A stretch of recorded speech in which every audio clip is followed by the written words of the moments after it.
Paalala lang po, don't eat too much para hindi sumakit yung tiyan mo at magtae. Okay, as a user of tirzepatide, ito personal na-encounter ko sa akin. Side effects na naranasan ko na. So, yan, i-share ko to sa inyo. Disclaimer lang po, hindi po ako doktor. Isa lang po akong user ng tirzepatide. At gusto ko lang i-share sa inyo kung ano nga ba yung nararanasan ng tao na nagtitake ng tirzepatide. So, ayan, gusto ko lang i-share sa inyo bago ko sabihin yung mga detalye about the side effects. After nun, nung inject ako ng tirzepatide, siguro after mga 5 hours, ganyan. Hindi ko sinabi sa nag-inject sa akin na kumain ako ng marami. So, inisip ko dahil first day pa lang naman to, tapos 5 hours, ganyan. Wala pa naman sigurang effect sa katawan ko. So, ang ginawa ko niyan, nagpunta ako sa buffet. Nag-buffet ako. Tapos, kain ako niyan. So, okay lang. Wala namang Tsaka first day pa lang. So, wala pa naman talaga siyang hindi pa masa-surpress yung appetite ko. So, may gana pa rin akong kumain. Pagkatapos kong kumain yan, natulog na ako, madaling araw. Nagising ako niyan. Sobrang sakit ng tiyan ko. Sobrang sakit ng tiyan ko, tapos nagtae na ako, Sa mga first timer na magtitake ng tirzepatide, alam nyo na never kayong kakain ng marami after nyo nag-inject. Kasi talaga, sasakit yung tiyan nyo at hindi nyo magugustuhan yung mararamdaman nyo. Masakit na masakit talaga. As in. So, kung hindi mo naman ginawa yun, well, no need to worry naman, di ba? So, yun yung real na na-encounter ko sa first day ng pag-inject ng tirzepatide ko. So, usually, yung mga karaniwan na side effects niya, na naranasan ko na personally, number 1 is abdominal pain. Yun nga, huwag kayong gaano kakain ng masyadong marami. Lalo na yung first week nyo, kasi hindi pa naman talaga siya mag-e-effect sa katawan. So, on process pa lang yung tirzepatide sa body natin. So, kahit ganun na hindi nyo pa nafe-feel yun, iwasan na yung pagkain ng sobrang dami kasi talagang mararanasan mo yung sobrang sakit ng tiyan mo, ganyan. Tapos, second naman is diarrhea. So, yan, pag kumain ka ng marami, napasobra tayo sa kain, sasakit yung tiyan mo, so sasabay na rin yung diarrhea. Magtatai ka rin. Kaya, once na nag-tirzepatide ka, dapat committed ka, tsaka alam mo sa sarili mo na dapat mag-start na yung disiplina. Number 1 yan, ang disiplina. Tapos, yun din, pag napasobra ka ng kain, ang tendency, magkakaroon ka ng epigastric pain. So, sinisikmura ka niyan, no? So, number 4 naman is, nagiging sensitive yung skin natin. So, ako personally encounter ko din to na sobrang sensitive ng skin ko. As in, touch mo lang yung skin, basta ganun, napaka-sensitive ng skin. Mararanasan nyo rin yun kapag nag-take kayo ng tirzepatide.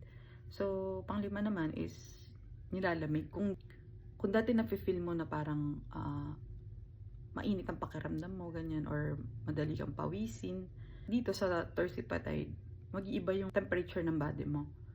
So, mafe-feel mo na palagi kang nilalamig. As in, nagtataka nga yung mga kasama ko sa work, sabi nila, "Huy, ba't palagi ka naka-jacket?" ganyan.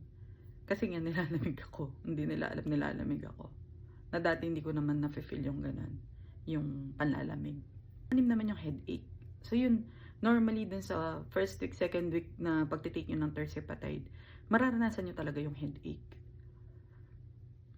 After nyo na-inject siguro, kaya ako ina-advise ko, mag-inject tayo sa gabi, pag mag-i-sleep ka na, para lessen yung mga side effects na mararamdaman mo for first 3 hours, 4 hours, 5 hours, ganyan.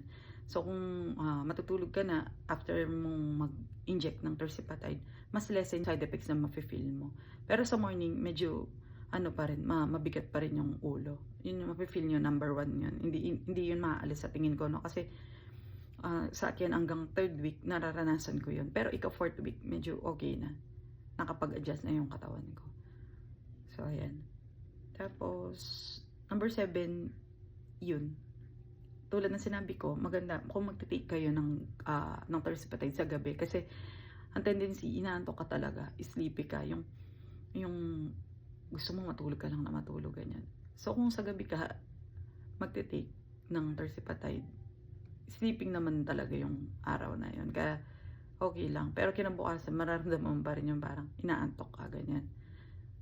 So, ngayon. Kaya ako ina-advise ko din, kung nag-work kayo ng weekdays, mas maganda kung mag-inject tayo ng weekends para at least pahingan naman natin yun. Meron tayong araw na makakapag-rest tayo.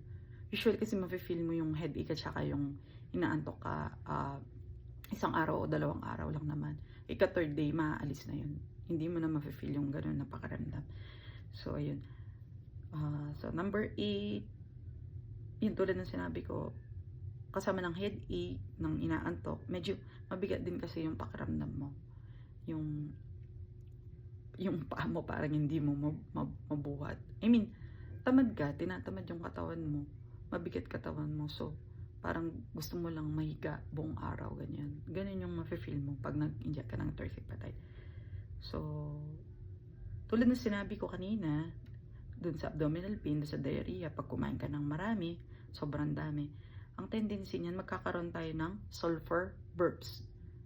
Yung sulfur burps na yun is, pag nag-burp ka, as in talagang iba yung amoy. Parang rotten egg siya.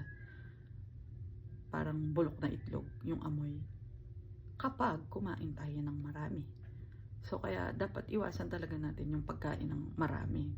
Lalo na doon sa first week, second week na pag i-inject mo. Kasi hindi mo pa nararamdaman masyado yung effect niya sa'yo.